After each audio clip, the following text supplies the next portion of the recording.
Every head turned. Every breath stopped. Every heart seemed to pause mid-beat. Naomi stood in the doorway, backlit by the afternoon sun streaming through the entrance. She wore a simple black dress that hugged her curves, her natural curls falling past her shoulders. Her dark skin glowed despite the exhaustion in her eyes.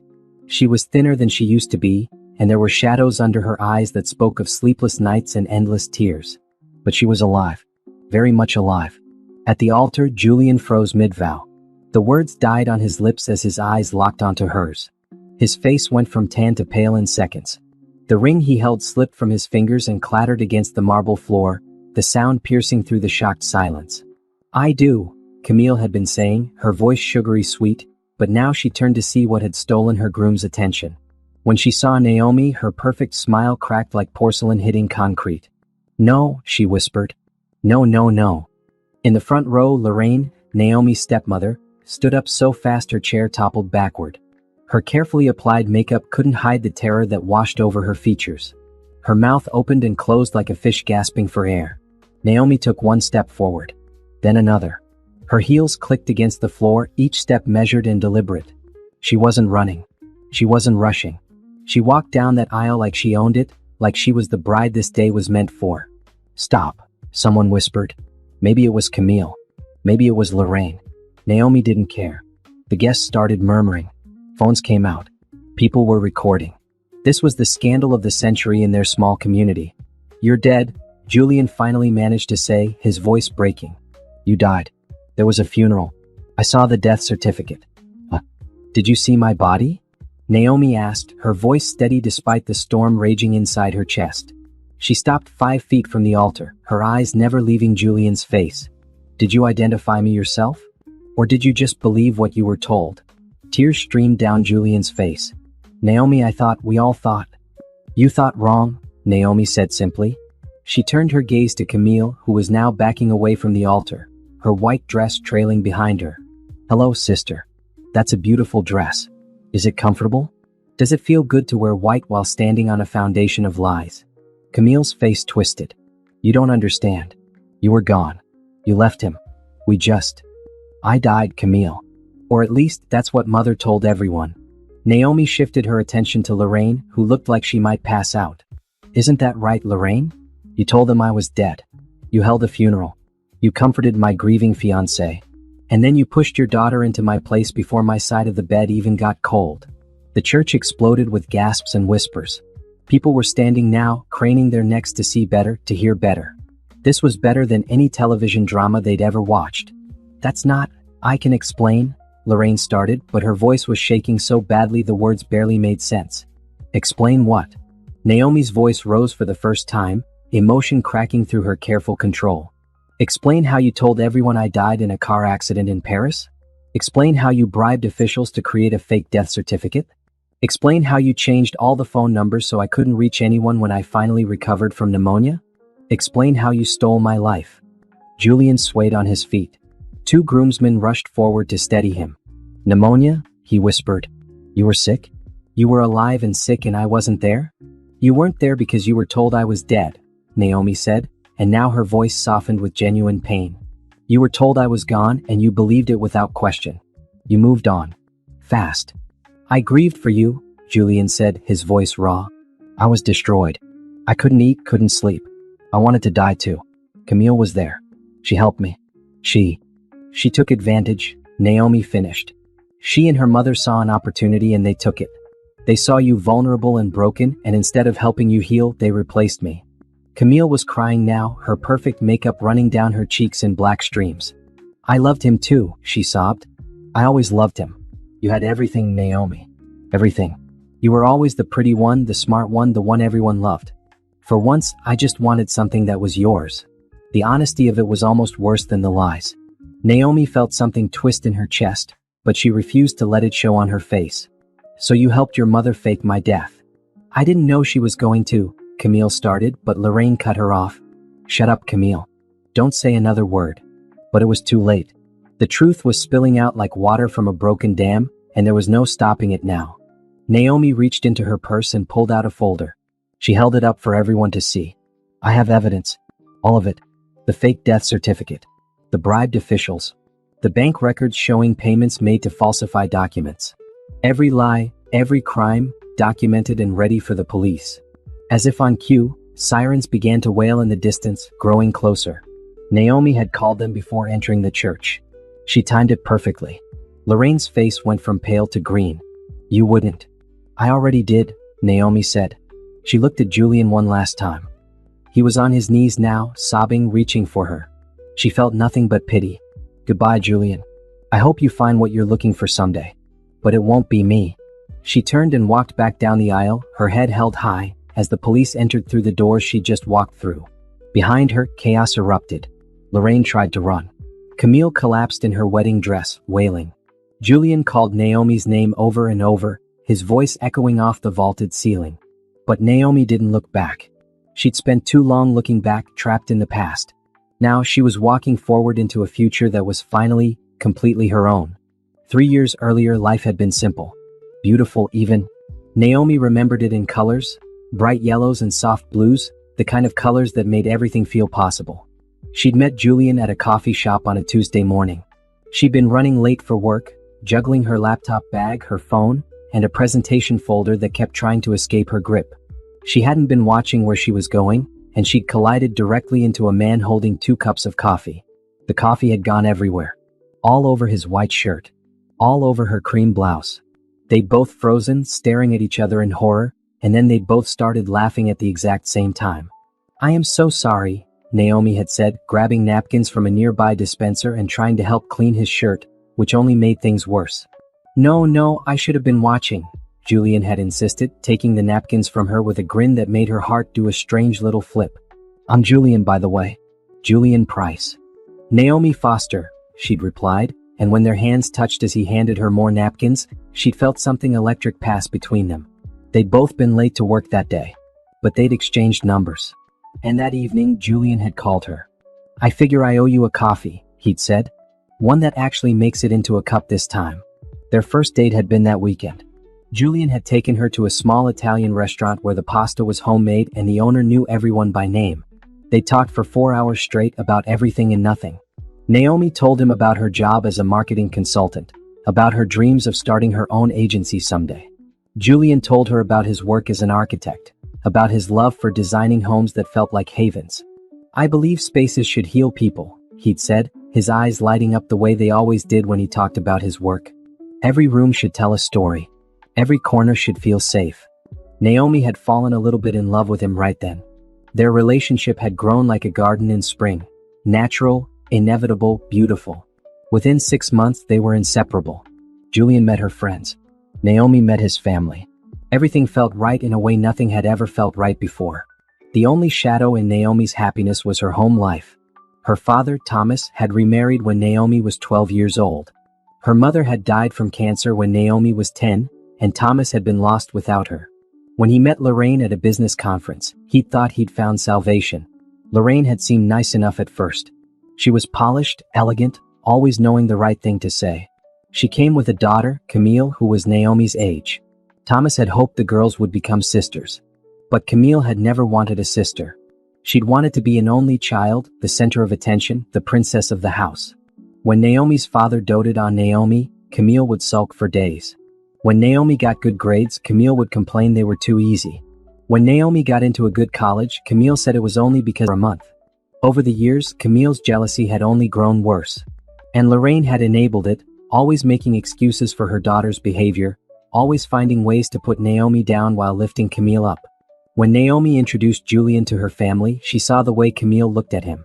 It was the same way a child looked at a toy in a store window, wanting it simply because someone else had it. "He's handsome," Camille had said that first dinner, her voice dripping with sugar. "You're so lucky, Naomi." "I know," Naomi had replied, squeezing Julian's hand under the table.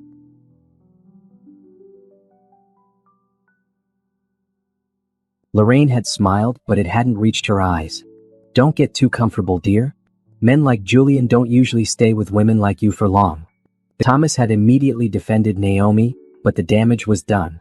Julian had looked uncomfortable and Naomi had felt small. But Julian had proved Lorraine wrong. Month after month, year after year, he stayed. He loved Naomi fiercely, publicly, without shame or hesitation. When they walked down the street together, he held her hand proudly. When they went to events, he introduced her as his girlfriend with a smile that could light up rooms. 2 years into their relationship, Julian had proposed. They'd been on a beach at sunset, and he'd gotten down on one knee in the sand with a ring that had belonged to his grandmother. "Naomi Foster," he'd said, his voice shaking with emotion. "You are the best thing that ever happened to me. You make every day brighter. You make me want to be better. Will you marry me?" She'd said yes before he even finished the question.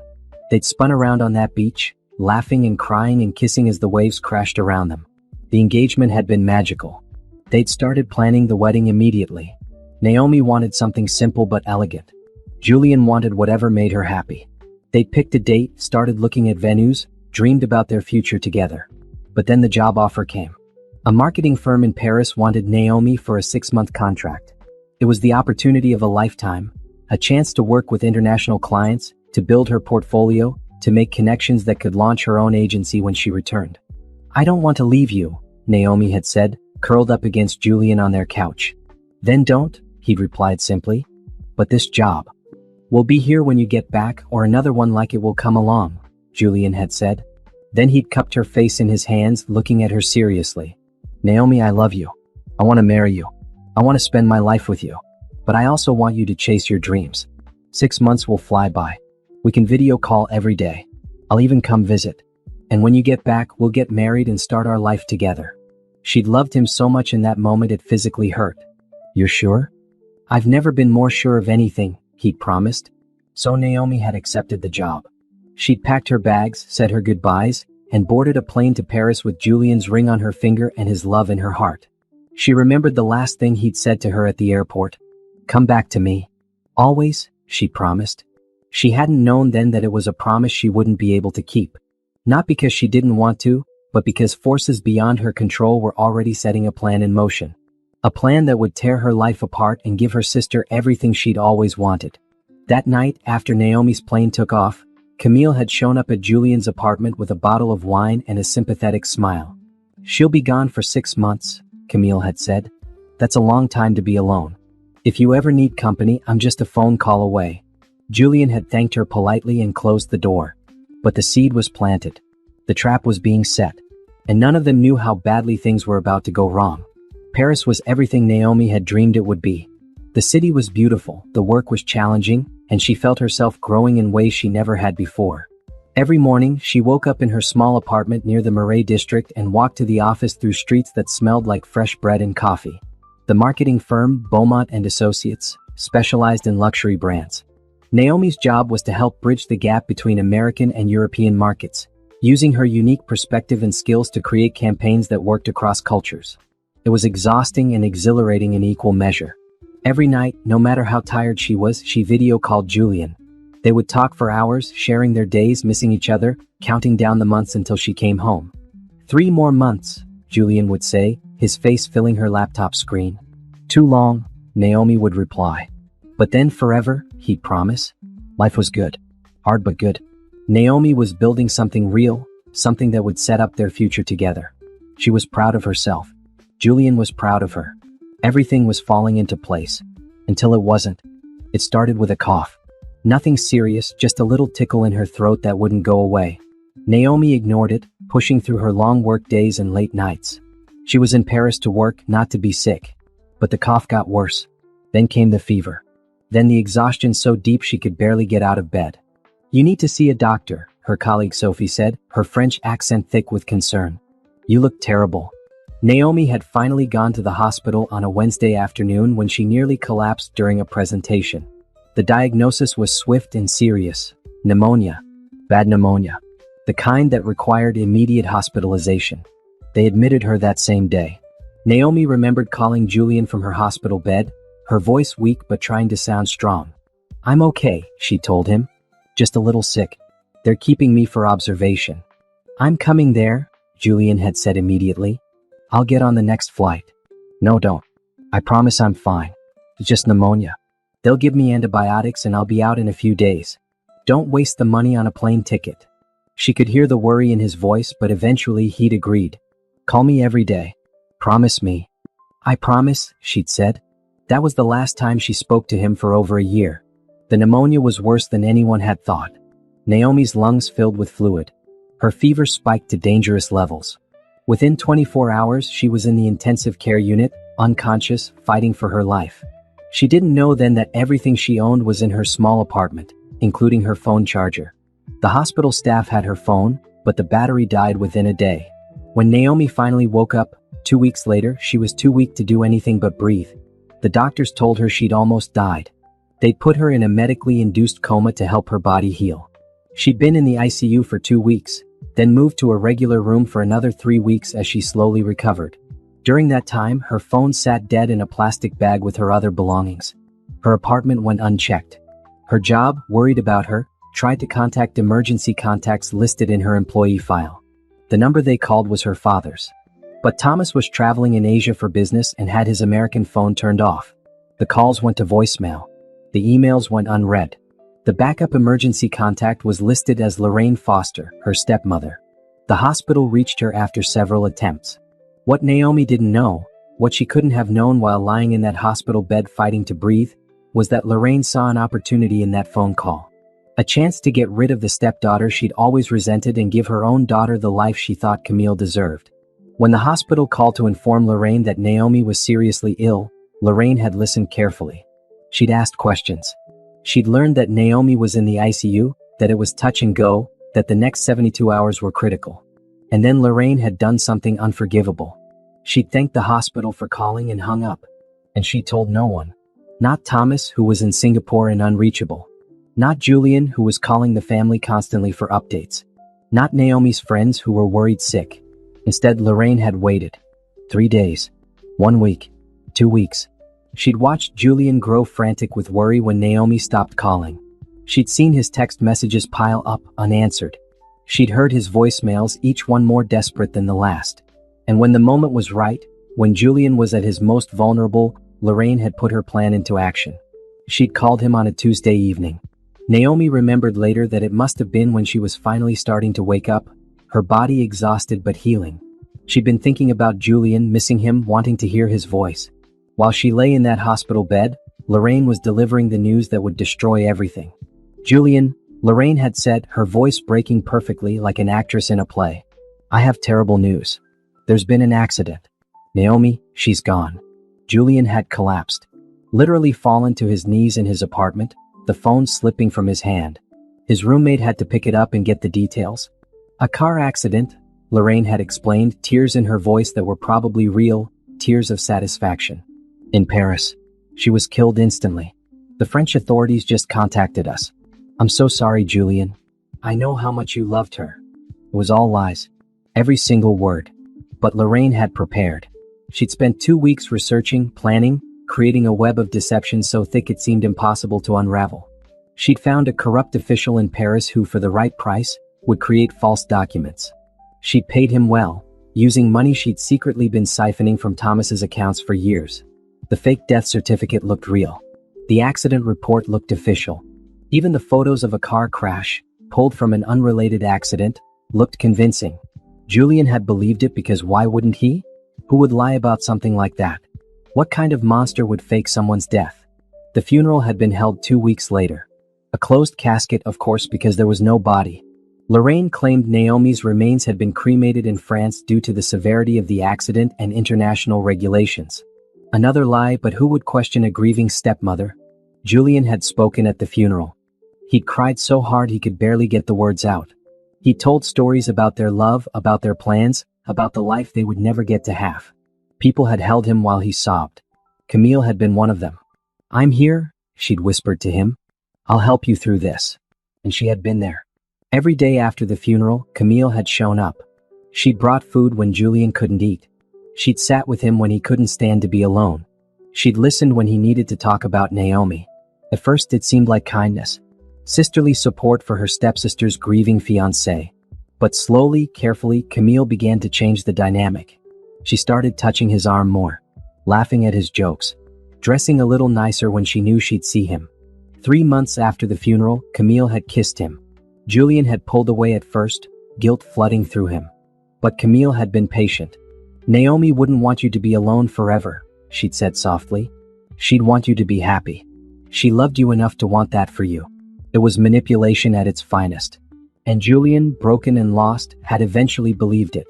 Meanwhile, in Paris, Naomi was finally being discharged from the hospital. She was weak, 20 pounds lighter, and her lungs still hurt with every deep breath. But she was alive. She'd survived. The hospital staff had helped her find her phone charger and power up her device. When it finally turned on, it exploded with notifications. Hundreds of missed calls. Thousands of texts. All from weeks ago. And then, nothing. Silence for the past 2 weeks. Naomi had tried to call Julian immediately. The number was disconnected. She tried her father. Also disconnected. She tried Lorraine's number. Disconnected. Panic had set in. Something was wrong. Something was very, very wrong. She'd managed to call her friend Tasha, who still had the same number. The phone had rung, and finally Tasha had answered. Hello? Tasha, it's me, it's Naomi. The line had gone dead. Tasha had hung up. Naomi had tried again. This time, Tasha had blocked her number.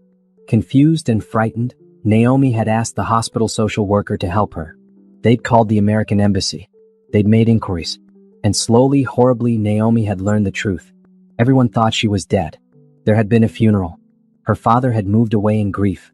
Her friends had mourned her. Julian had buried an empty casket with her name on it. And no one, not one person, had thought to verify that there was actually a body. The flight back to America was the longest of Naomi's life. She sat in her economy seat, her body still weak from the pneumonia, her mind racing with questions that had no answers. How could this have happened? Who would do something like this? And most importantly, why? But deep down, she already knew the answer.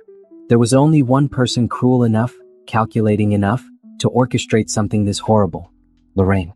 When the plane landed in New York, Naomi took a bus back to her hometown, a small city in North Carolina where she'd grown up. She had no money beyond the small amount the hospital had helped her access from her frozen accounts. Her credit cards had all been canceled. Her apartment lease in Paris had been terminated. Everything she owned had been put into storage by her employer, who thought she was dead. The bus dropped her off at the downtown terminal at 3 in the morning. The streets were empty and cold. It was November now, and she'd left in April. 7 months had passed since she boarded that plane to Paris, full of hope and dreams. Now she was returning like a ghost, invisible and forgotten. It was a small place above a bookstore, cozy and perfect for two people in love. She still had her key on the chain around her neck. She kept it through everything, the hospital, the confusion, the long journey home.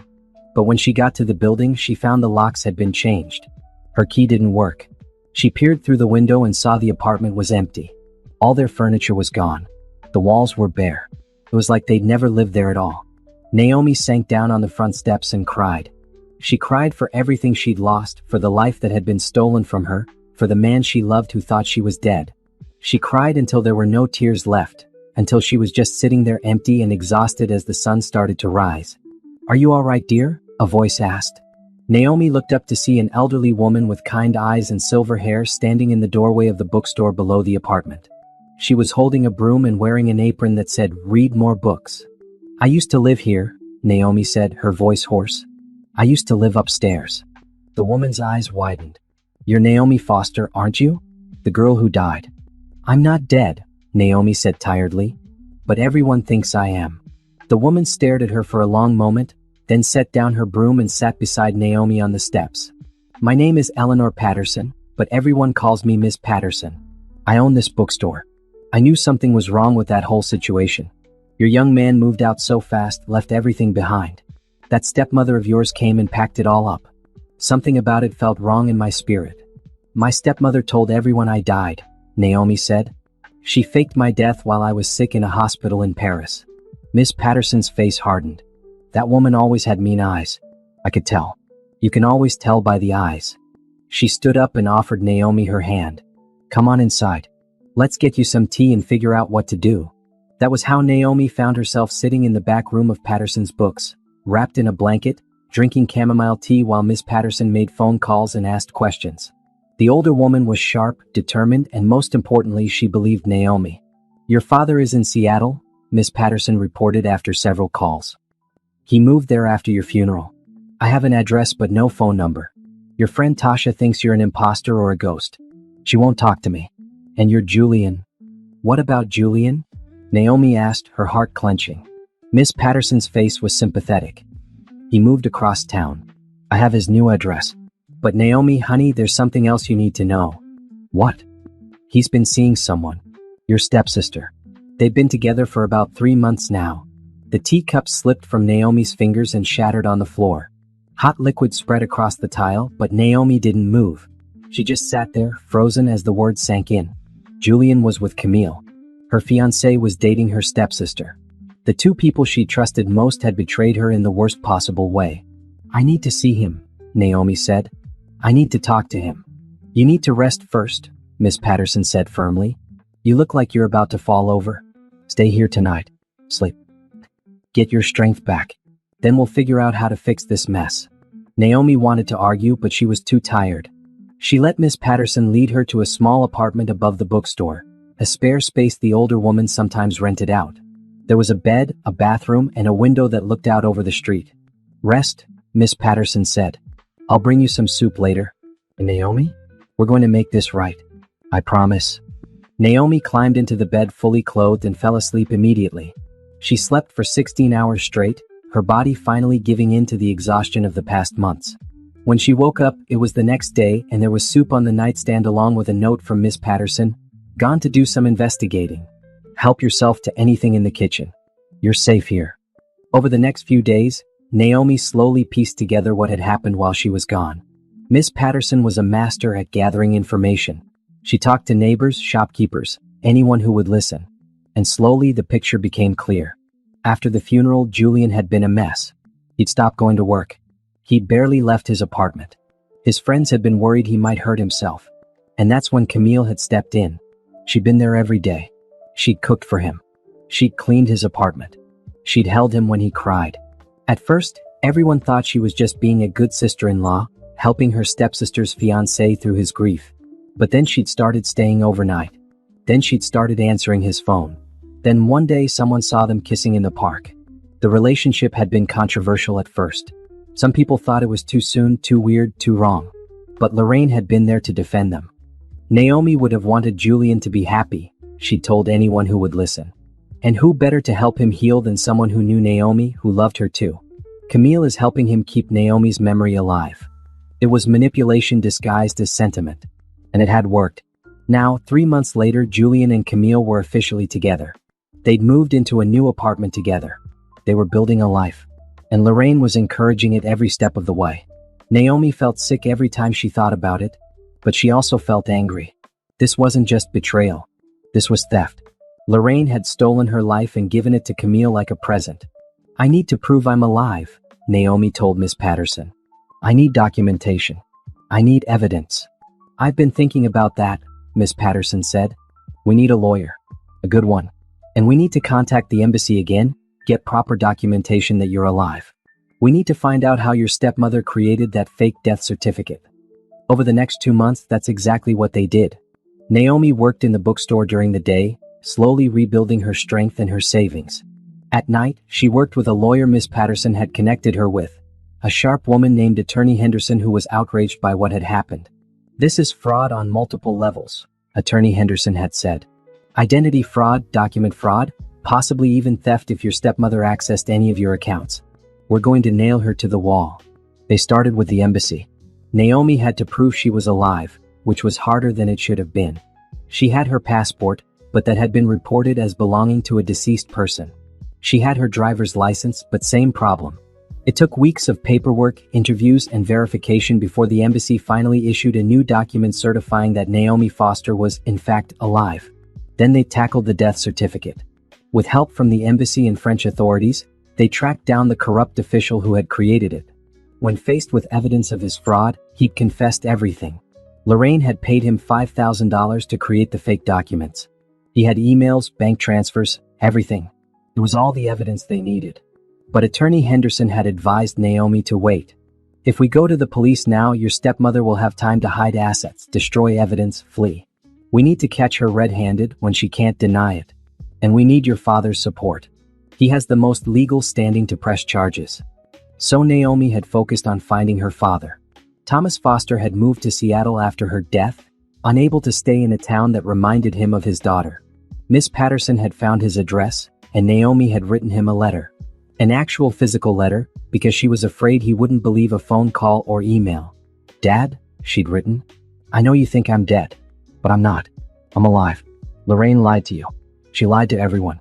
Please call me. Please. I need you." She'd included the bookstore's phone number and waited. For 3 agonizing weeks she'd waited. And then one morning the phone rang. "Naomi?" Her father's voice came through the line, shaking with emotion. "Is it really you?" "It's me, Dad," she'd said, tears streaming down her face. "It's really me. I'm alive. I'm here." Thomas had been on a plane that same day. When he'd walked into the bookstore and seen his daughter, alive, real, standing there, he'd broken down completely. They'd held each other and cried, and for the first time in months, Naomi had felt like maybe, just maybe, things would be okay. "I'm going to destroy her," Thomas had said, his voice hard with rage when Naomi told him everything. "I'm going to make sure Lorraine pays for every single thing she's done." With Thomas on her side, with Attorney Henderson building their case, with evidence mounting against Lorraine, Naomi finally felt ready to reveal herself. To show the world she was alive. To take back everything that had been stolen from her. But first, she wanted to know what Julian would do. Would he believe her? Would he beg for forgiveness? Or would he choose Camille? That's when Naomi learned about the wedding. She'd been scrolling through social media on a borrowed phone. Her own accounts had been memorialized when she saw the post. Camille had made her engagement to Julian public. She said yes. "I can't wait to spend forever with you, Julian." The photo showed Camille's hand with a ring on it. Not just any ring. Naomi's ring. The one that had belonged to Julian's grandmother. The one he proposed to Naomi with on that beach. Naomi's vision had gone red. This wasn't just about taking Julian. This was about erasing Naomi completely, about Camille stepping into her shoes and living her life. The wedding was scheduled for 3 months away. Spring. At the same church where Naomi and Julian had planned to get married. "Are you going to stop it?" Miss Patterson had asked. "Yes," Naomi had said. "But not the way you think. I'm not going to beg Julian to take me back. I'm not going to fight Camille for a man who moved on so fast. I'm going to show up and let them see what they've done. I'm going to let the whole world see what Lorraine did. And then I'm going to walk away and never look back." "That's my girl," Miss Patterson had said with pride in her eyes. So Naomi had planned. She'd worked with Attorney Henderson to time everything perfectly. She'd coordinated with the police. She'd made sure her father would be there to support her. She'd prepared herself mentally and emotionally for what she was about to do. And on the day of the wedding, she'd walked through those church doors ready to reclaim her name, her identity, and her future, even if it meant leaving Julian behind forever. In the weeks leading up to the wedding, Naomi discovered the full extent of Lorraine's deception. With Attorney Henderson's help, they'd subpoenaed bank records, phone logs, and email accounts. What they found was damning. Lorraine had been planning this for longer than anyone realized. The scheme hadn't started with Naomi's illness in Paris. It had begun the moment Naomi announced she was leaving for France. Naomi sat in Attorney Henderson's office, going through printed documents spread across the conference table. Her father sat beside her, his face growing darker with each revelation. Miss Patterson had come along for moral support, squeezing Naomi's hand every time something particularly painful came to light. "Look at this," Attorney Henderson said, pointing to a series of emails. "2 days after you left for Paris, Lorraine contacted a private investigator. She paid him to track your movements in France, where you lived, where you worked, your daily routines." "Why?" Thomas asked, his voice rough. "Because she was waiting for an opportunity," the attorney replied. "And when Naomi got sick, she found it." The paper trail was extensive. Lorraine had made multiple wire transfers to the corrupt official in Paris, not just for the death certificate, but for an entire fake accident report, complete with photos from an unrelated accident and falsified police documentation. She'd paid him nearly $15,000 total. "Where did she get that kind of money?" Naomi asked. Thomas's jaw clenched. "From our joint account. I gave her access when we got married. I trusted her with our finances while I traveled for work." More emails revealed Lorraine's communication with Camille. The two had been texting constantly, plotting every move. One message from Camille read, "Is it wrong that I'm excited? I know it's terrible, but I've wanted Julian since the moment Naomi brought him home. He should have been mine." Lorraine's response, "You deserve happiness, sweetheart. Naomi always had everything, your father's love, the opportunities, the perfect life. It's time for you to have something good. And Julian will heal better with you than he ever would without her." Naomi felt bile rise in her throat. They talked about her like she was an obstacle to be removed, not a person, not family. There were more messages chronicling Camille's calculated pursuit of Julian. She documented every visit, every conversation, every touch. "Today I made him laugh for the first time since the funeral," one message read. "He touched my hand and didn't pull away. Progress." "He kissed me," another said weeks later. "He felt guilty after, but I told him Naomi would want him to be happy. I think he's starting to believe it. He asked me to move in. We're going to live together. Everything that was hers is going to be mine." Naomi had to stand up and walk to the window, her hands shaking. Miss Patterson followed her, rubbing her back gently. "Breathe, honey," the older woman said. "Just breathe." "They're monsters," Naomi whispered. "How could they do this?" "Because they're selfish and cruel," Thomas said from the table, his voice thick with disgust. "I brought that woman into our home. I gave her daughter your mother's jewelry. I trusted them. God, Naomi, I'm so sorry." Naomi turned to look at her father. He looked like he'd aged 10 years in the past few weeks since discovering the truth. "It's not your fault, Dad. You didn't know." "I should have known," he said. "I should have seen it. The way Lorraine always criticized you, the way Camille looked at your things like she was planning how to take them. The signs were there. I just didn't want to see them." Attorney Henderson cleared her throat. "There's more. Thomas, you need to see this." She slid another document across the table. It was a life insurance policy. On Naomi. One that Thomas had never authorized. Lorraine took out a policy on Naomi 6 months before she left for Paris, the attorney explained. $500,000 with Lorraine listed as the beneficiary. The room went silent. That was premeditation. That was proof that Lorraine had planned this long before Naomi ever got sick. "She was going to kill me," Naomi said, the words feeling surreal even as she spoke them. "If I hadn't gotten sick on my own, she was going to find a way to kill me." "We don't have direct evidence of that intent," Attorney Henderson cautioned. "But the insurance policy combined with everything else shows a pattern of planning and malicious intent. When this goes to trial, a jury is going to see exactly what kind of person Lorraine is." Thomas stood up abruptly, his chair scraping against the floor. "I want her arrested. Today. No. I don't care about waiting for the wedding. I want her in handcuffs." "Dad," Naomi started. "No," he said firmly. "This woman tried to destroy my daughter's life. She stole from me, lied to me, committed fraud. I want her prosecuted to the fullest extent of the law." "I understand your anger," Attorney Henderson said calmly, "and Lorraine will be arrested. But if we do it now, we lose the opportunity for public exposure. Camille will find a way to distance herself from her mother's crimes. Julian will never fully understand what was done to him. The truth will come out in court eventually, but it will be buried in legal proceedings. If we wait until the wedding, everyone will see it happen in real time. There will be no hiding, no spinning the narrative. The truth will be undeniable." Naomi walked back to the table and sat down. "I want to do it at the wedding," she said quietly. "I want Camille to be standing there in my dress at my altar, about to marry my fiancé when I walk through those doors. I want her to feel what I felt when I realized my whole life had been stolen. Just for a moment, I want her to know how it feels to have everything ripped away." Miss Patterson smiled grimly. "Revenge is a dish best served cold." "This isn't revenge," Naomi corrected. "This is justice. And yes, I want them to suffer a little. Does that make me a bad person?" "It makes you human," her father said. "And after what they did to you, you're entitled to a little righteous anger." Over the next few weeks, they finalized their plans. The police were briefed and ready to move. Attorney Henderson had all the evidence organized and prepared. Thomas had filed for divorce from Lorraine, but the papers wouldn't be served until after the confrontation at the wedding. They didn't want to tip her off that anything was wrong. Naomi used the time to heal, both physically and emotionally.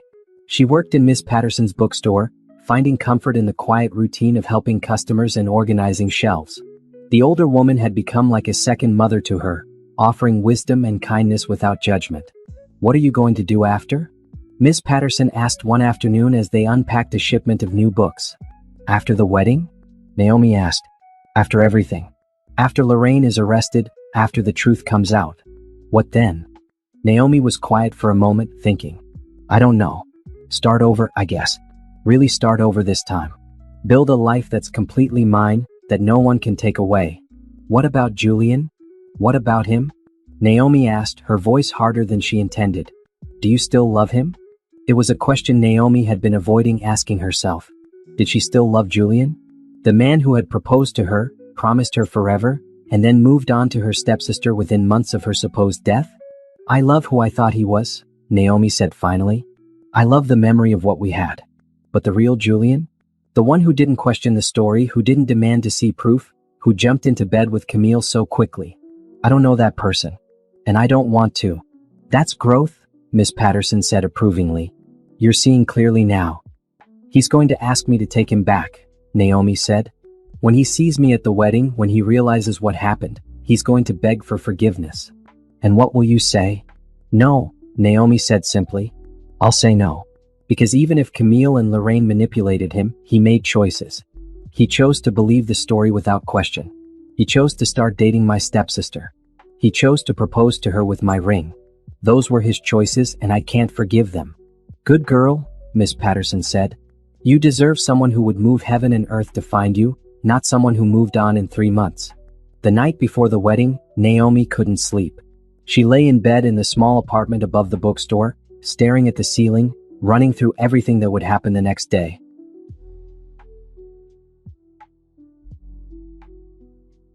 She'd chosen her outfit carefully, a simple black dress, elegant but understated. She wanted to look good, wanted Camille and Lorraine to see that she'd survived despite their attempts to erase her. But she didn't want to look like she was trying too hard. This wasn't about competing with Camille. This was about revealing the truth. Her phone buzzed with a text from her father. Can't sleep either. Are you ready for tomorrow? Naomi typed back, as ready as I'll ever be. Are you? I've been ready to watch that woman get what she deserves since the moment I learned the truth. See you at the church. I love you, sweetheart. Love you too, Dad. Naomi set the phone down and closed her eyes. Tomorrow her old life would officially end. The wedding that should have been hers would be destroyed. Lorraine would be arrested. Camille would be humiliated. Julian would realize what he'd lost. And Naomi? She would walk away from all of it and finally be free. She fell asleep with that thought, and for the first time in months, she didn't have nightmares. The morning of the wedding, Naomi woke up to sunlight streaming through her window and Miss Patterson knocking gently on her door. I made you breakfast, the older woman called. And coffee. Strong coffee. You're going to need it. Naomi got dressed slowly, taking her time with each piece of clothing. The black dress fit her perfectly. She'd lost weight during her illness but had slowly been gaining it back through Miss Patterson's determined feeding. Her natural curls were styled in loose waves around her face. She put on minimal makeup, just enough to look polished but not overdone. Looking in the mirror, Naomi barely recognized herself. The woman staring back was harder than the one who'd left for Paris, but she was also stronger. Surviving what she'd survived changed a person. She wore her scars invisibly, but they were there, making her fiercer, more resilient. You look beautiful, Miss Patterson said from the doorway. And strong. That's what they're going to see, not a victim but a survivor. Thank you, Naomi said. For everything. I don't know what I would have done without you. You would have figured it out, Miss Patterson said. But I'm glad I could help. Now eat your breakfast. You need your strength. They sat together in the small kitchen, eating scrambled eggs and toast while going over the plan one more time. Thomas would meet Naomi at the church. Attorney Henderson would be there with the police, positioned outside and ready to move in after Naomi's entrance. Everything was choreographed to the minute. What if I freeze? Naomi asked suddenly. What if I get there and I can't do it? You won't freeze, Miss Patterson said confidently. You've been through worse than walking through a door. You survived pneumonia. You survived having your entire life stolen. You rebuilt yourself from nothing. Walking into that church is going to be the easy part. At 2 o'clock, Naomi and Miss Patterson drove to the church. It was the same church where Naomi and Julian had planned to get married, a beautiful old building with stained glass windows and stone walls. Cars filled the parking lot. It looked like everyone they'd invited to their wedding had shown up to see Julian marry Camille instead. Thomas was waiting by his car, wearing a suit and a grim expression. When he saw Naomi, he pulled her into a tight hug. I'm so proud of you, he whispered. Your mother would be proud too. Naomi felt tears prick her eyes but blinked them back. She couldn't cry now. She needed to be strong for what came next. Attorney Henderson appeared from around the corner, giving Naomi a professional nod. The police are in position. We're ready when you are. Naomi looked at the church. Through the closed doors, she could hear music playing. The wedding had already started. Julian and Camille were probably at the altar right now, getting ready to exchange vows. Her vows, her promises, her dreams, all being recycled for her stepsister's benefit. "Let's do this," Naomi said. She walked toward the church with her father on one side and Miss Patterson on the other.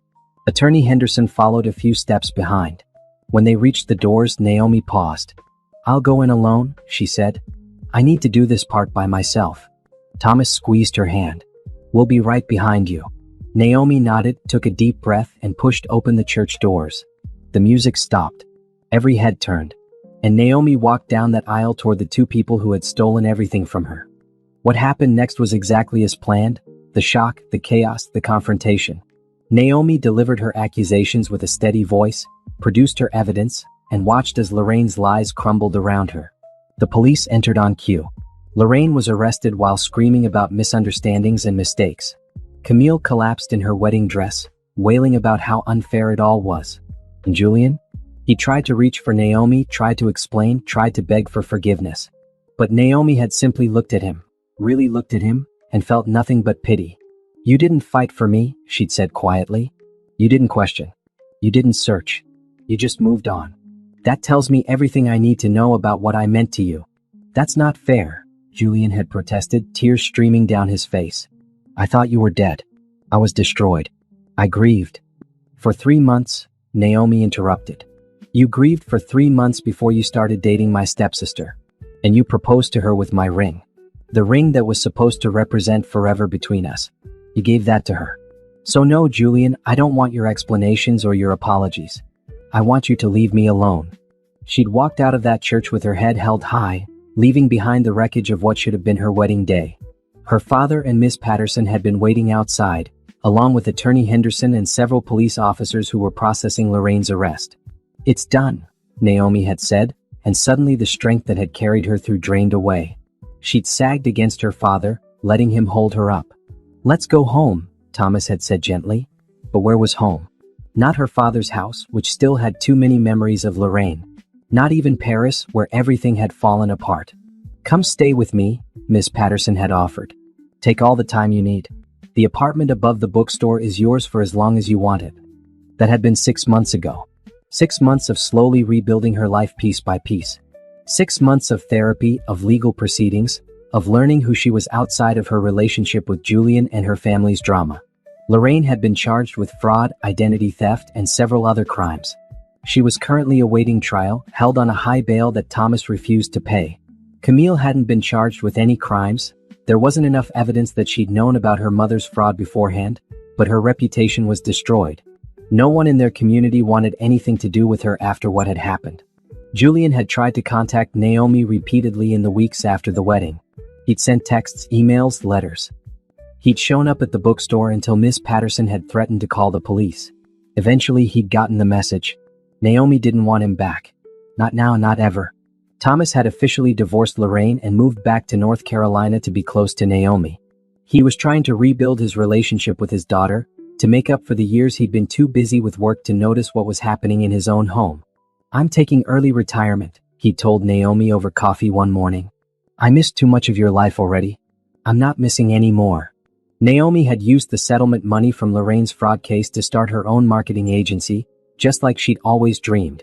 It was small so far, just her and one assistant, but it was hers. She named it Phoenix Marketing because she'd risen from the ashes of her old life to create something new. Miss Patterson had become family. The older woman treated Naomi like the daughter she'd never had, and Naomi loved her for it. They had dinner together every Sunday, worked side by side in the bookstore during the week, and watched old movies on Friday nights. Life was good. Different than she'd planned, but good. Naomi was happy in a quiet, peaceful way that felt more real than the dramatic happiness she'd had with Julian. She'd learned to be content with herself, to enjoy her own company, to build a life that didn't revolve around a man or someone else's approval. She'd learned to forgive herself too, for not seeing the warning signs with Lorraine and Camille, for leaving for Paris, for trusting Julian to wait. None of it had been her fault, her therapist reminded her regularly. She'd been the victim of other people's cruelty. The only thing she could control was how she moved forward. And moving forward was exactly what she was doing. 5 months after the destroyed wedding, Naomi's life had settled into a comfortable routine. She woke up early, went for a run through the park, stopped at the coffee shop on Main Street, and arrived at her office by 8. Phoenix marketing was thriving. She'd landed 3 major clients and had just hired a second employee, a recent college graduate named Tasha who reminded Naomi of herself at that age. Yes, she'd named her assistant Tasha, after the friend who'd hung up on her when she called from Paris. That Tasha had eventually reached out with a tearful apology, explaining that she'd thought Naomi's call was a cruel prank. They'd reconciled, though their friendship would never be quite the same. But the name had stuck in Naomi's mind, and when this bright young woman had interviewed, sharing that same name had felt like a sign. Work was fulfilling. Naomi poured all her energy into building campaigns for her clients, using the skills she'd learned in Paris and the determination she'd gained from surviving the impossible. She loved the creative challenge, loved seeing her ideas come to life, loved the independence of running her own business. But there were still hard days. Days when she'd see a couple holding hands on the street and remember what she'd lost. Days when she'd drive past the church and feel the ghost of her heartbreak. Days when she'd wonder if she'd ever trust anyone enough to love them again. Give it time, her therapist Dr. Williams always said. You've been through a major trauma. Healing isn't linear. Some days will be harder than others, and that's okay.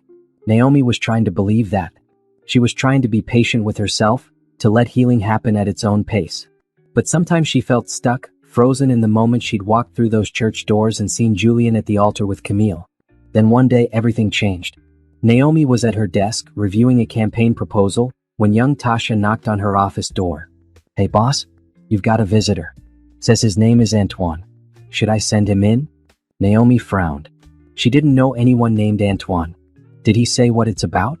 Something about photography for the Henderson wedding? Says attorney Henderson recommended your services. Right. Attorney Henderson had mentioned she was getting married and wanted to hire Phoenix Marketing to help coordinate. Naomi had agreed, grateful for the business and the continued friendship with the woman who'd helped her so much. Sure, send him in, Naomi said, smoothing down her blazer and putting on her professional smile. The man who walked through her door took her breath away. He was tall, with deep brown skin and long locks pulled back in a neat bun. He wore glasses that made him look intellectual, and his smile was warm and genuine. Miss Foster? He asked, extending his hand. I'm Antoine Baptiste. I'm the photographer for attorney Henderson's wedding. She said you're coordinating the marketing materials? Naomi shook his hand, noticing the way his eyes crinkled when he smiled. Yes, that's right. Please sit down. And call me Naomi. They spent an hour going over the project. Antoine was professional, creative, and easy to talk to. He showed her his portfolio, stunning images that captured genuine emotion and beautiful compositions. His work was art, not just photography. These are incredible, Naomi said honestly. You have a real gift. Thank you, Antoine said, and she noticed he had a slight accent, French Creole maybe? I believe every moment tells a story. My job is just to capture it. They exchanged contact information and agreed to meet again the following week to coordinate their efforts. As Antoine stood to leave, he paused at the door. Attorney Henderson told me a little about what you've been through, he said carefully. I hope it's not inappropriate to say, but I think you're incredibly brave. Not many people could survive what you survived and come out the other side still standing. Naomi felt her cheeks warm. I had a lot of help. Maybe, Antoine said. But at the end of the day, you're the one who had to be strong enough to accept that help. That takes courage. He smiled again. I look forward to working with you, Naomi. After he left, Naomi sat at her desk feeling strangely unsettled. It had been months since any man had made her feel anything other than mistrust or indifference. But there was something about Antoine, his kindness, his respect, the way he looked at her like she was a person and not a tragedy, that made her feel something she hadn't felt in a long time. Over the next few weeks, Naomi and Antoine worked closely on attorney Henderson's wedding. They met for coffee to coordinate schedules.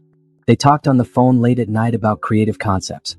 They texted each other ideas and jokes and slowly, without Naomi quite realizing it, became friends. Antoine was from New Orleans originally, he told her. He'd moved to North Carolina 3 years ago for a job opportunity and had stayed because he loved the area. He'd been a photographer for 10 years, specializing in weddings because he loved capturing people's joy. I know it's cheesy, he said one afternoon over coffee, but I really believe in love. I've seen it too many times through my lens to doubt it exists. Real, genuine, forever love. You're lucky, Naomi said. I used to believe in it too. Now I'm not so sure. Antoine looked at her thoughtfully. Attorney Henderson told me you were engaged once. To someone who married your stepsister at your funeral. Naomi winced. She told you that?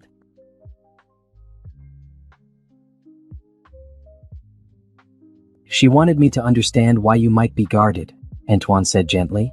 I hope you don't mind. She speaks very highly of you. I don't mind, Naomi said, surprised to realize it was true. And yes, I was engaged. I thought I'd found forever. Turned out I was wrong. He was wrong, Antoine corrected. Not you. He's the one who gave up, who moved on, who didn't fight for what you had. That's his failure, not yours. Naomi felt tears prick her eyes. It was something she'd needed to hear, but hadn't fully believed until Antoine said it. They kept meeting. For work at first, but then for other reasons. Antoine invited her to an art gallery opening. Naomi invited him to a book club meeting at Miss Patterson's store. They found excuses to see each other. Miss Patterson noticed, of course. She had a way of seeing everything. He's a good man, she told Naomi one evening. And he looks at you like you hung the moon. We're just friends, Naomi protested. Sure you are, Miss Patterson said with a knowing smile. Just friends who text each other good morning every day and can't stop smiling when the other person's name comes up. I'm not ready for a relationship, Naomi said. I'm still healing from the last one. Healing doesn't mean you stop living, Miss Patterson said. It means you learn to live differently.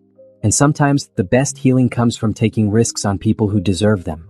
Naomi wasn't sure she agreed, but she couldn't deny that Antoine made her happy. He made her laugh. He made her feel seen and valued. He never pushed for more than she was willing to give, but he made it clear through his actions that he cared about her. 3 months after they met, Attorney Henderson's wedding took place. It was a beautiful ceremony, elegant and joyful. Naomi had coordinated all the marketing materials, and Antoine had captured every moment with his camera. At the reception, Antoine found Naomi standing alone on the terrace, watching the sunset. Penny for your thoughts? He asked, coming to stand beside her. Just thinking about weddings, Naomi said. How beautiful they are when they're real. This one's real, Antoine said. You can see it in the way they look at each other. That's the kind of love that lasts. Have you ever been in love? Naomi asked. Antoine was quiet for a moment. Once. A long time ago. It didn't work out, but I don't regret it. Loving someone, even if it ends, teaches you things about yourself. Makes you better. Or it destroys you, Naomi said quietly. Only if you let it, Antoine replied. He turned to face her fully. Naomi, I know you've been hurt. I know you have every reason to be cautious. But I want you to know something. I see you. Not your trauma, not your past, not the woman who walked into that church 6 months ago. I see you, smart, strong, beautiful, creative, kind. That's who I'm getting to know. That's who I care about. Naomi's heart was racing. Antoine? I'm not asking you to jump into anything, he said quickly. I'm just asking you to consider the possibility that not everyone will hurt you. Some people will cherish you. Some people will fight for you. Some people will stay. He reached out and gently took her hand. Naomi looked down at their joined hands and felt something inside her chest crack open. Not breaking, but letting light in. I'll think about it, she whispered. That's all I ask, Antoine said, smiling. And for the first time since everything fell apart, Naomi let herself imagine what it might be like to try again. To take a risk on someone new. To believe that maybe, just maybe, her story wasn't over yet. The day of Julian and Camille's wedding had arrived, and Naomi had never been more certain of anything in her life. She stood in her apartment above Miss Patterson's bookstore, looking at herself in the mirror one last time before heading to the church. The black dress hugged her curves perfectly. Her hair fell in natural curls past her shoulders. Her makeup was subtle but made her dark skin glow. She looked powerful, strong, alive. You ready? Her father called from the living room. Naomi took one last deep breath. Ready. The drive to the church felt both endless and too short. Naomi's mind raced through everything that was about to happen. The police were already in position outside, coordinating with Attorney Henderson. The evidence was prepared. All Naomi had to do was walk through those doors. Miss Patterson had insisted on coming along for support. You think I'm missing the moment Lorraine gets what's coming to her? Not a chance. When they arrived at the church, Naomi could see it was packed. Cars filled every space in the parking lot and lined the street. Everyone who'd been invited to her wedding with Julian had apparently shown up to see him marry Camille instead. Thomas squeezed her hand. Last chance to back out. I'm not backing out, Naomi said firmly. This ends today. Attorney Henderson approached them, looking professional in a navy suit. The police are ready. I've briefed them on exactly when to enter. They'll wait for your signal when you present the evidence. Naomi nodded, clutching the folder that contained all the proof of Lorraine's crimes. Her hands were surprisingly steady. Naomi, Attorney Henderson said more softly, what you're about to do takes incredible courage. But remember, you're not doing this for revenge. You're doing this for justice. And you're doing it to reclaim your life. I know, Naomi said. I'm ready. She walked toward the church doors, her father on one side and Miss Patterson on the other. Through the wooden doors, she could hear music playing, the processional. They were starting the ceremony. This is it, Naomi said. I need to go in alone. Thomas pulled her into a hug. I love you. And I'm so proud of you. Love you too, Dad. Miss Patterson kissed her cheek. Go show them who you are, honey. Naomi pulled away from them, squared her shoulders, and reached for the door handle. Her heart was pounding, but not with fear. With purpose. She pushed open the doors. The music stopped immediately. Every head in the church swiveled toward the entrance. Naomi stood there for a moment, backlit by the afternoon sun, letting everyone see her. Letting them register that she was real, she was alive, she was here. Then she started walking down the aisle. At the altar, Julian stood frozen in his tuxedo, his mouth open in shock.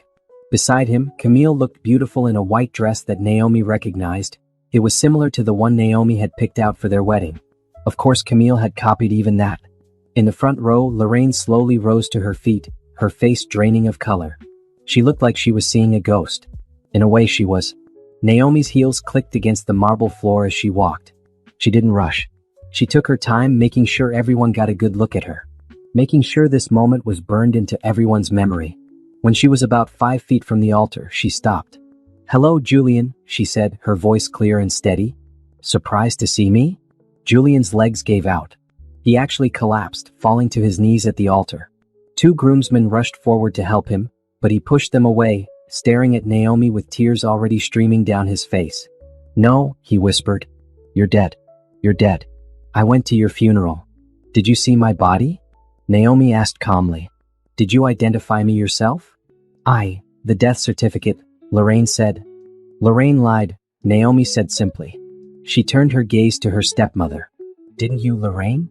Lorraine opened her mouth, but no sound came out. She looked around wildly as if searching for an escape route. Camille was backing away from the altar, shaking her head. This isn't happening. This isn't real. You're supposed to be dead. Supposed to be, Naomi repeated. Yes, I was supposed to be dead. Your mother made sure of that, didn't she? Tell me, Camille, when did you know? When did she tell you the plan? We didn't, Camille stammered. Stop talking. Lorraine finally found her voice. Both of you stop talking right now. But Naomi wasn't stopping. She'd come too far to stop now. She opened the folder she'd been carrying and held up a document for everyone to see. This is a fake death certificate, she announced to the crowd. Created by a corrupt official in Paris, France, and paid for by Lorraine Foster. $5,000 to declare me dead when I was actually lying in a hospital bed fighting pneumonia. Gasps rippled through the church. People pulled out their phones, recording everything. That's not, you can't prove, Lorraine started. I have bank records, Naomi continued, pulling out more papers. Wire transfers from your joint account with my father. I have emails between you and the official. I have his confession. I have everything. She turned to face the assembled guests. My stepmother told everyone I died in a car accident in Paris. She held a funeral. She comforted my grieving fiancé. And then she pushed her daughter to take my place before anyone had time to question the story. Julian was sobbing now, his face in his hands. I thought you were dead. Naomi, I swear I thought you were dead. I grieved. I was destroyed. I couldn't eat, couldn't sleep. I wanted to die too. For how long? Naomi asked, her voice hard. How long did you grieve before you started sleeping with my stepsister? The church erupted in shocked murmurs. It wasn't like that, Julian protested. She was helping me. She was there when no one else was. It happened slowly. 3 months, Naomi said. You grieved for 3 months before you moved on. And now here you are about to marry her. In the same church where we planned to get married. With the same ring you gave me. Tell me, Julian, is she wearing my dress too? Did Camille take everything that was mine? Camille was crying now, her makeup running in black streaks down her face. You don't understand. I loved him too. I always loved him. You had everything, Naomi. Everything. You were always the favorite, the successful one, the one everyone loved. I just wanted something that was yours. Just once. The honesty was brutal. Naomi felt it like a physical blow. But she didn't let it show. So you helped your mother fake my death, Naomi said coldly. I didn't know she was going to, Camille started, but Lorraine cut her off. Shut up, Camille. Don't say another word. But it was too late. The confession had been made, recorded on dozens of phones throughout the church. Naomi turned to address the crowd one more time. I spent 6 months thinking I'd lost everything.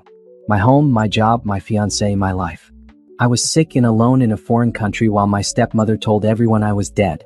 When I finally made it home, I found out my fiancé had moved on, my belongings were gone, and my father had moved away in grief. She paused, letting the weight of her words sink in. I had to rebuild my life from nothing. And while I was doing that, Lorraine and Camille were living in the life they'd stolen from me. This is insane, Lorraine finally spoke, her voice shaking. You have no proof of any of this. You're making wild accusations. I have all the proof I need, Naomi interrupted. She looked toward the back of the church and nodded. The doors opened again. This time, police officers entered, led by Attorney Henderson. Lorraine Foster, one of the officers said, approaching the front of the church. You're under arrest for fraud, identity theft, and conspiracy. You have the right to remain silent. The officer continued reading Lorraine her rights while chaos erupted throughout the church. Lorraine tried to run, but there was nowhere to go. She screamed and protested as the officers handcuffed her, insisting this was all a misunderstanding. Camille had collapsed on the altar in her white dress, wailing. Guests were talking loudly, some filming, some calling friends to tell them what was happening. It was pandemonium. Through it all, Julian remained on his knees, reaching toward Naomi. Please, he begged. Please, Naomi. I'm so sorry. I didn't know. I thought you were dead. If I'd known. If you'd known what? Naomi asked quietly, kneeling down to his level. Would you have searched harder for proof? Would you have questioned the story? Would you have waited more than 3 months before jumping into bed with my stepsister? That's not fair, Julian said, tears streaming down his face. I was grieving. I was broken. Camille was there. She helped me. I didn't plan for it to happen.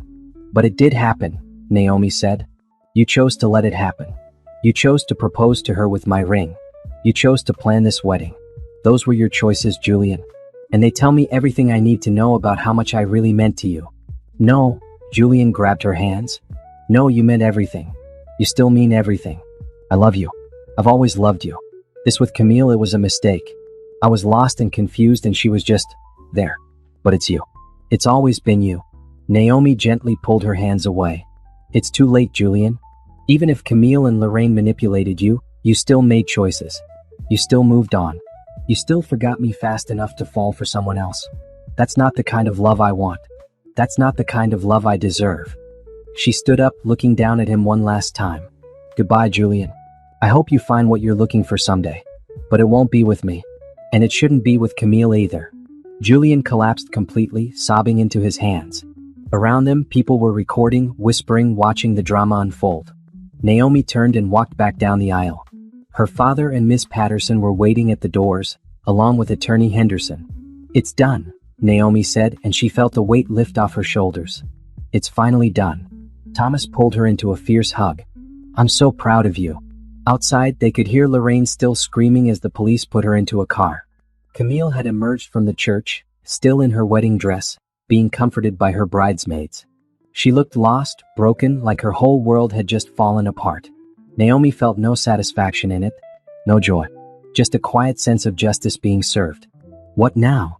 Miss Patterson asked. Naomi looked at the church, at the chaos she'd created, at the life she'd just officially left behind. Then she looked at her father and Miss Patterson, at Attorney Henderson who'd fought so hard for her, at the new life waiting for her beyond this moment. Now, she said, I start living again. The aftermath of the wedding was exactly as chaotic as Naomi had expected. Within hours, videos from the ceremony had gone viral on social media. Everyone in their community, and soon people across the country, were talking about the woman who rose from the dead to stop her fiancé from marrying her stepsister. Naomi's phone wouldn't stop ringing with calls from reporters, bloggers, and even a few television producers wanting to tell her story. She ignored them all. This wasn't about fame or attention. It was about justice and moving forward. The police station was her first stop after leaving the church. She needed to give her official statement about everything that had happened. Attorney Henderson accompanied her, along with her father. Detective Richardson, a woman in her 50s with sharp eyes and a no-nonsense attitude, took Naomi's statement. She listened carefully as Naomi recounted the entire story, from getting sick in Paris to discovering the fake death certificate to rebuilding her life and finally confronting her stepmother at the wedding. "This is one of the most elaborate fraud cases I've seen in my career," Detective Richardson said when Naomi finished. "The premeditation alone is stunning. The life insurance policy she took out on you 6 months before you left? That's particularly damning. What will happen to her?" Naomi asked. "She's being charged with multiple felonies," the detective explained. "Identity fraud, document fraud, wire fraud, conspiracy. If convicted on all counts, she's looking at 10 to 15 years in prison minimum. The prosecutor is also investigating whether there was intent to harm, given the insurance policy. If they can prove she was planning to actually kill you, additional charges could be filed." Naomi felt cold. "Do you think she was?" "I think she saw an opportunity when you got sick," Detective Richardson said honestly. "Whether she would have taken more direct action if you hadn't gotten sick on your own, we may never know for sure. But the pattern of behavior suggests she was willing to go very far to get what she wanted." "What about Camille?" Thomas asked, his voice hard. "She benefited from all of this. She took my daughter's place." "We've interviewed Camille extensively," the detective said. "While her behavior was certainly unethical, we don't have enough evidence to charge her with criminal activity. She claims she didn't know about the fake death certificate or her mother's plans. She says she genuinely thought Naomi had died, and she fell in love with Julian during his grief." "That's convenient," Naomi said bitterly. "It may even be true," Detective Richardson said. "Lorraine was very careful to keep her daughter's hands clean. The paper trail leads only to her. No emails between Lorraine and Camille discussing the plan. No evidence that Camille knew it was fraud. But she still took advantage," Naomi protested. "She still moved in on my fiancé." "Yes, and that makes her a terrible person," the detective agreed. "But being a terrible person isn't illegal." "I'm sorry, Naomi. I know that's not what you want to hear." It wasn't. Naomi wanted Camille to face consequences too. But she understood the difference between legal justice and moral justice. Camille would face the latter, even if she escaped the former. Over the next few days, more details emerged. The corrupt official in Paris was arrested and extradited to face charges in France. He'd confessed to creating fake documents for Lorraine and provided extensive evidence of their transactions. His testimony would be crucial in Lorraine's trial. Thomas filed for divorce immediately. He also filed a civil lawsuit against Lorraine for fraud and emotional distress. "I'm going to make sure she doesn't see a penny of my money ever again," he told Naomi grimly. "Everything she has access to, I'm freezing or reclaiming." Camille tried to reach out to Naomi several times. She sent texts, emails, even tried showing up at the bookstore. Miss Patterson had chased her away with a broom, an incident that made Naomi laugh for the first time in days. "Come near my girl again and next time it won't be a broom," Miss Patterson had apparently told her. Finally, Camille sent a letter. Naomi almost threw it away without reading it, but curiosity got the better of her. "Dear Naomi," it read. "I know you'll never forgive me and I don't blame you. I don't even know if I can forgive myself. I'm writing this not to ask for forgiveness, but to try to explain. You're right that I was jealous of you. I always was. Growing up, you were everything I wanted to be, confident, smart, beautiful, successful. My mother constantly compared us and I always came up short.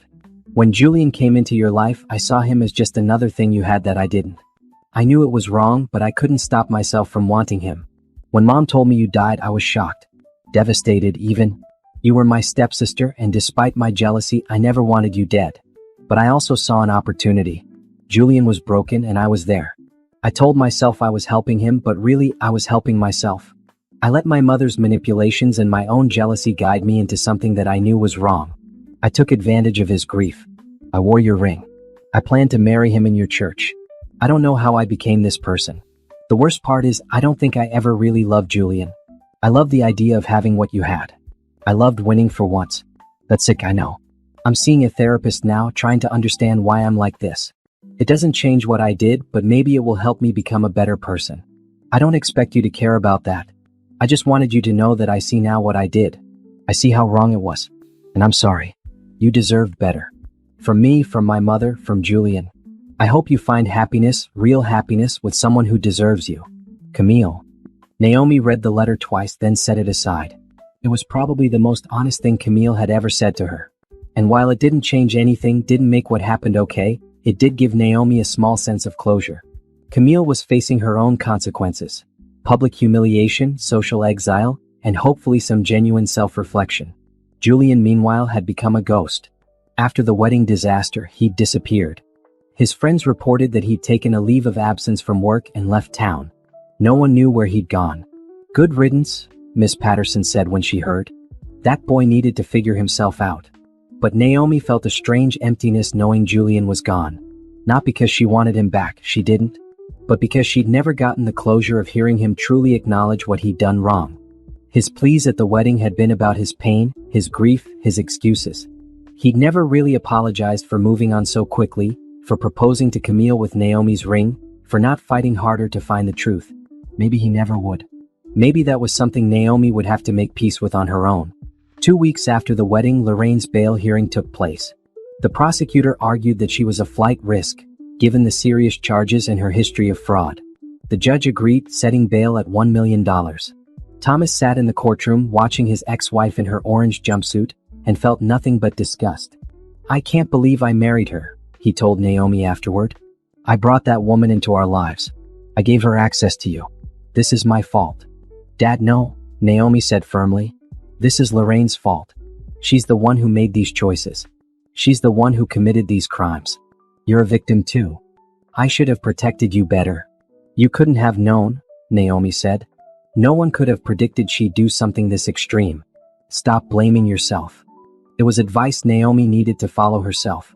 She'd spent countless therapy sessions working through her own guilt. Guilt for leaving for Paris, guilt for not seeing the warning signs, guilt for trusting the wrong people. Dr. Williams kept reminding her that she wasn't responsible for other people's actions. "You made normal, healthy choices," the therapist said. "You pursued your career. You trusted your partner. You believed your family. Those aren't mistakes. They're what people do. Lorraine is the one who chose to respond to your normal life choices with criminal behavior. That's on her, not on you." Slowly, Naomi was learning to believe it. She was learning to separate her actions from other people's reactions. She was learning that being trusting didn't make her stupid. It made her human. As the weeks passed, the media attention gradually died down. The viral videos became old news. Life started to return to a new normal. Naomi threw herself into work, expanding Phoenix marketing and taking on new clients. Her business was thriving, growing beyond what she'd imagined. She also started spending more time with Antoine. After the wedding disaster, he'd reached out with a simple text. "I saw the news. Are you okay?" No pressure to respond. "Just wanted you to know I'm thinking of you."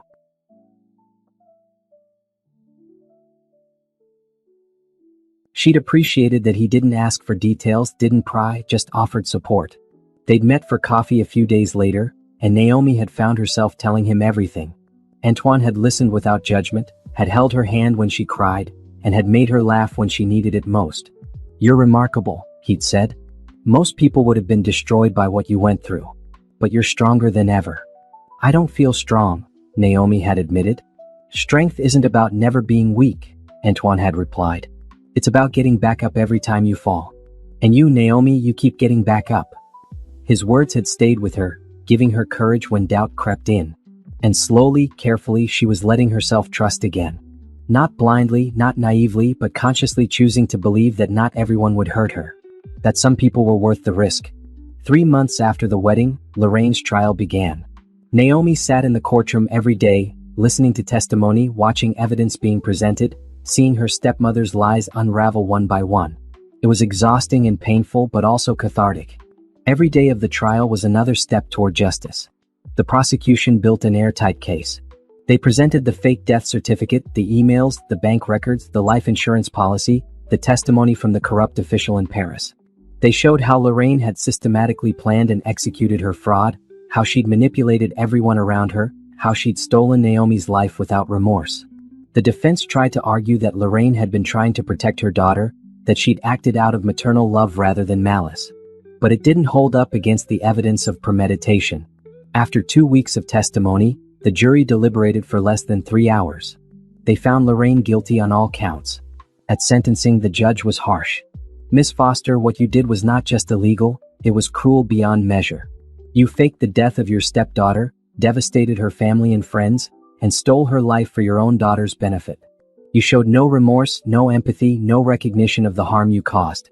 This court sentences you to 12 years in prison, followed by 5 years of supervised probation." Lorraine had screamed and cried as she was led away. But Naomi felt only relief. It was over. Finally, completely over. Outside the courthouse, reporters swarmed them. But Naomi had prepared a brief statement. "Justice has been served today," she said, reading from a paper sheet prepared. "I want to thank the police, the prosecutors, and everyone who supported me through this ordeal. To anyone who has faced betrayal or had their life stolen by someone they trusted, don't give up. Rebuild. Fight. You deserve justice, and you deserve a life that's truly yours. Thank you."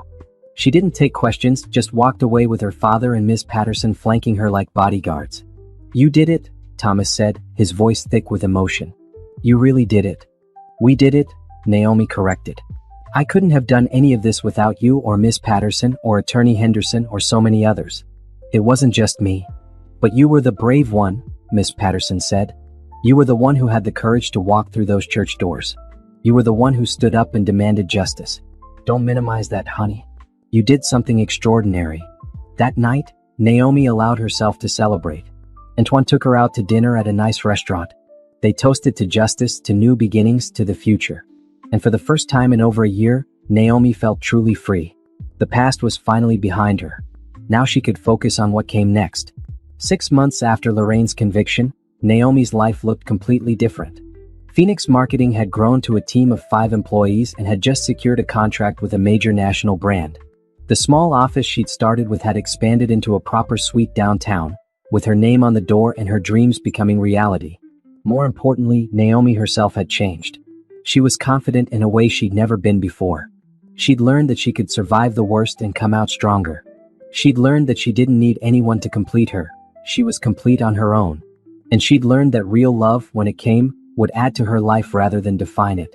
She'd also learned that love could come again, even when she thought her heart was too broken to trust. Antoine had been patient. For dreams and fears, but just friends. He'd never pushed for more, seemed content to let Naomi heal at her own pace. But Naomi had noticed the way he looked at her. The way his face lit up when she entered a room. The way he found excuses to touch her hand or brush against her shoulder. The way he remembered small details about her life and asked follow-up questions days later. And slowly, she'd found herself looking forward to seeing him. Thinking about him when they were apart. Feeling a flutter in her chest when his name appeared on her phone. She'd been so focused on healing from Julian that she almost missed falling for someone new. It was Miss Patterson who finally made her acknowledge it. "That boy is in love with you," she'd said one afternoon while they were organizing books in the store. "Antoine?" "No, we're just friends," Naomi had protested automatically. Miss Patterson had given her a look. "Honey, I'm old, not blind. That man looks at you like you're the answer to every question he's ever had. And unless I'm very mistaken, you look at him the same way." "I'm not ready for a relationship," Naomi had said, but even as the words left her mouth, she knew they weren't entirely true anymore. "When will you be ready?" Miss Patterson had asked gently. "When you've been alone so long you've forgotten how to let someone in. Naomi, I know you were hurt. Badly. But Antoine isn't Julian. He's not someone who'll give up on you at the first sign of trouble. He's already proven that by sticking around while you healed, never demanding more than you were ready to give." Naomi had thought about that conversation for days. And she'd realized Miss Patterson was right. She'd been so afraid of being hurt again that she built walls around her heart. But walls that kept pain out also kept love out. And Antoine deserved better than walls. So when Antoine had asked her to dinner the following week, just as friends, he'd said as always, Naomi had said yes. But she'd also decided it was time to be honest. The restaurant he'd chosen was small and intimate, with soft lighting and quiet music. They'd been seated at a corner table, away from the other diners. It was perfect for a serious conversation. They talked easily at first, as they always did. Antoine told her about a wedding he'd photographed that weekend, where the groom had passed out during the vows. Naomi told him about a new client who wanted to market a product that was clearly ridiculous but was paying well enough that she was willing to try.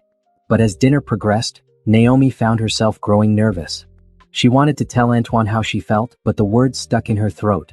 What if she was wrong about his feelings? What if she ruined their friendship? What if she wasn't actually ready and ended up hurting him? Naomi, Antoine said gently, pulling her from her spiraling thoughts. Where did you go just now? I'm sorry, she said. I was just thinking. About? This was it. The moment to be brave or stay safe. Naomi thought about everything she'd survived. The illness, the betrayal, the public humiliation, the trial. She'd faced all of that with courage. She could face this too. About you, she said quietly. About us. About how much you mean to me. Antoine set down his fork, giving her his full attention. What about us? I know we've been friends, Naomi continued, her heart racing. Good friends, and I've appreciated that so much. I needed that time to heal, and you gave it to me without pressure or demands. But Antoine, I think I'm ready for more. If you are. If you still. She trailed off, suddenly terrified she'd misread everything. But Antoine was smiling, the biggest, most genuine smile she'd ever seen on his face. He reached across the table and took her hand. Naomi, he said, his voice warm. I've been waiting for you to be ready. I knew from the first day we met that you were special. But I also knew you were healing from something terrible. I didn't want to rush you. I wanted to be whatever you needed me to be, friend, colleague, support. But yes, I want more. I've wanted more for months. Relief and joy flooded through Naomi. Really? Really, he confirmed. I'm in love with you, Naomi. I know that might be too much to hear right now, but it's true. I love your strength, your resilience, your kindness. I love the way you laugh at my terrible jokes and the way you argue with me about art and photography. I love how you've rebuilt your life from ashes and created something beautiful. I just love you. Tears filled Naomi's eyes. I don't know if I'm ready to say I love you back yet, but I'm falling for you.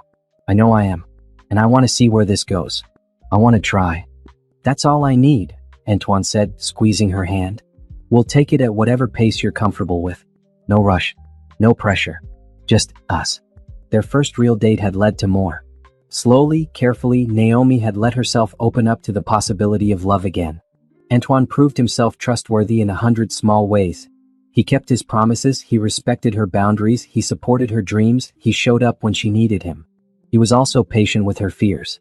There were moments when Naomi would panic, when old wounds would resurface and she'd pull away emotionally. Antoine always gave her space when she needed it, never making her feel guilty for her trauma responses. I'm not going anywhere, he told her once after she'd canceled plans because she was having a bad day. Take all the time you need. I'll be here.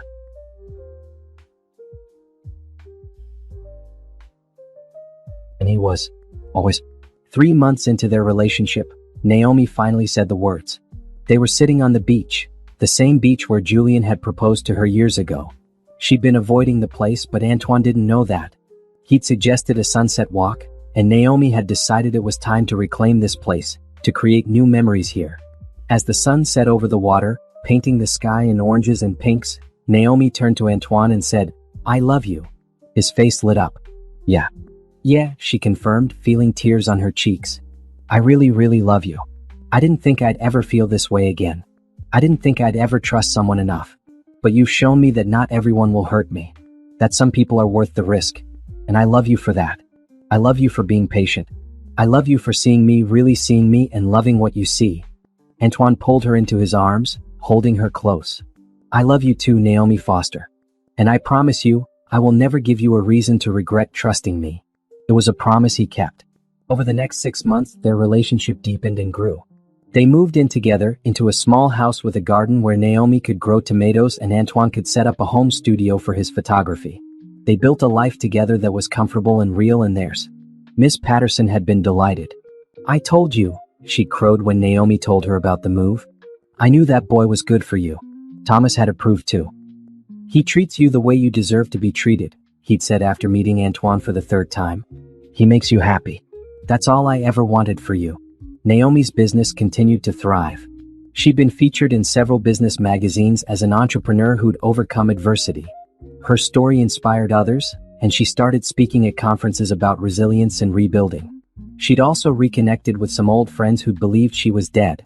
The conversations had been awkward at first, but most people had been genuinely sorry for believing the lie without questioning it. Naomi had forgiven them. She understood how convincing Lorraine had been, how real the fake documentation had seemed. The only person from her old life she never heard from was Julian. He disappeared completely after the wedding disaster. Some people said he'd moved to another state. Others said he'd gone abroad. No one knew for sure, and Naomi found she didn't care. Julian was part of her past, a chapter that was closed. 1 year after the destroyed wedding, Naomi was invited to speak at a conference for survivors of fraud and identity theft. She'd been nervous about sharing her story so publicly, but Attorney Henderson had encouraged her. "You have a unique perspective," the attorney had said. "You survived something most people can't even imagine. Your story could help others." So Naomi had agreed. Standing on that stage, looking out at hundreds of people who'd faced their own betrayals and losses, she told her story. She talked about the illness in Paris, the fake death certificate, the wedding confrontation, the trial. But mostly she talked about rebuilding. "They took everything from me," she'd said. "My identity, my relationships, my home, my life. And for a while, I let that break me. I felt like a ghost, like the girl I used to be had actually died and I was just pretending to be alive. But then I realized something. They couldn't take who I was at my core. They couldn't take my strength, my resilience, my ability to dream and build and love. Those things were always mine and they always would be. So I used those things to rebuild. I created a new life, a better life, a life that was completely mine. And you can too. Whatever you've lost, whatever's been taken from you, you still have yourself. And that's enough. That's always enough." The speech had received a standing ovation. Afterward, dozens of people had approached her with their own stories, thanking her for her honesty and courage. Naomi had felt something shift inside her that day. Her pain had become purpose. Her survival had become inspiration. 6 months later, on a quiet Saturday morning, Antoine woke Naomi with breakfast in bed and an unusual request. "Get dressed," he said, his eyes twinkling. "Something nice. We're going somewhere special." "Where?" Naomi asked, suspicious but intrigued. "It's a surprise." An hour later, they were driving through the countryside, the windows down and music playing. Naomi had given up asking where they were going and just enjoyed the ride, her hand in Antoine's, the sun warm on her face. Finally, they pulled up to a beautiful venue, an old estate with gardens and a lake. Naomi recognized it as one of the places she and Julian had considered for their wedding, then rejected as too expensive. "Antoine, what?" she started. "Trust me," he said, getting out and coming around to open her door. He led her through the gardens to a small clearing by the lake. And there, Naomi found Miss Patterson, her father, Attorney Henderson, and a few other close friends waiting. "What's happening?" Naomi asked, confused and a little overwhelmed. Antoine took both her hands in his, looking at her with so much love it made her heart ache. "Naomi, I know you've been hurt before. I know you've had precious things stolen from you. But I want to give you something new. Something that's just ours with no shadows from the past. Naomi Foster, I love you more than I knew it was possible to love someone. You inspire me every day with your strength and your kindness and your courage. Will you marry me?" He pulled out a ring, not the ring Julian had given her, not any ring from her past, but a completely new ring with a design that was uniquely beautiful. It caught the light, sparkling like the promise of a new beginning. Naomi realized she was crying. Happy tears this time, not tears of pain or betrayal. She looked around at the people gathered, her chosen family, the ones who'd stood by her through everything. "Yes," she said, her voice strong and sure. "Yes, I'll marry you." Antoine slipped the ring on her finger and kissed her while their small group cheered. Miss Patterson was crying too, dabbing her eyes with a handkerchief. Thomas was beaming with pride. Attorney Henderson was recording everything on her phone. "I wanted to do it here," Antoine explained later as they walked by the lake, "because I wanted to reclaim this place for you. I know you and Julian looked at it once. But now it's ours. New memories, new promises, new everything." "I love you," Naomi said, overwhelmed by his thoughtfulness. "I love you so much." They planned a small wedding, just close friends and family. No drama, no spectacle, just love and commitment. When the day came, 6 months after the proposal, Naomi walked down the aisle toward a man who loved her, who'd proven himself trustworthy, who'd never given her a reason to doubt him.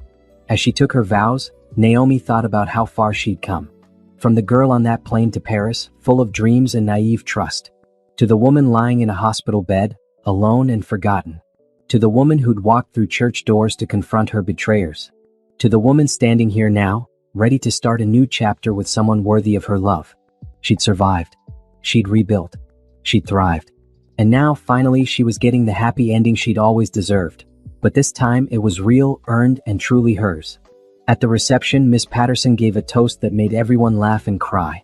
I've known Naomi for 3 years now, she said, raising her glass. And in that time, I've watched her survive the unsurvivable and overcome the impossible. She walked into my bookstore broken and lost, and she walked out strong and found. She's taught me that resilience isn't about never falling down. It's about getting back up, dusting yourself off, and building something better than what you lost. Naomi, you are one of the strongest people I've ever known. And Antoine, you are one of the luckiest. To the happy couple. To the happy couple, everyone echoed. Later that evening, as Naomi and Antoine danced their first dance as husband and wife, she caught sight of something through the window. A man standing in the parking lot, watching. Even from a distance, she recognized him. Julien. She tensed, and Antoine noticed immediately. What is it? Julian's outside, she said quietly. Antoine looked toward the window, then back at Naomi. Do you want me to ask him to leave? Naomi thought about it. A year ago, seeing Julien would have shattered her. But now, dancing with her husband, surrounded by people who truly loved her, she felt nothing but pity for the man she used to love. No, she said. Let him watch. Let him see what he lost. Let him see what real love looks like. She pulled Antoine closer and kept dancing, never looking back toward the window. After a few minutes, when she glanced again, Julien was gone. He left, Antoine said. Good, Naomi replied. This day is about us, not him.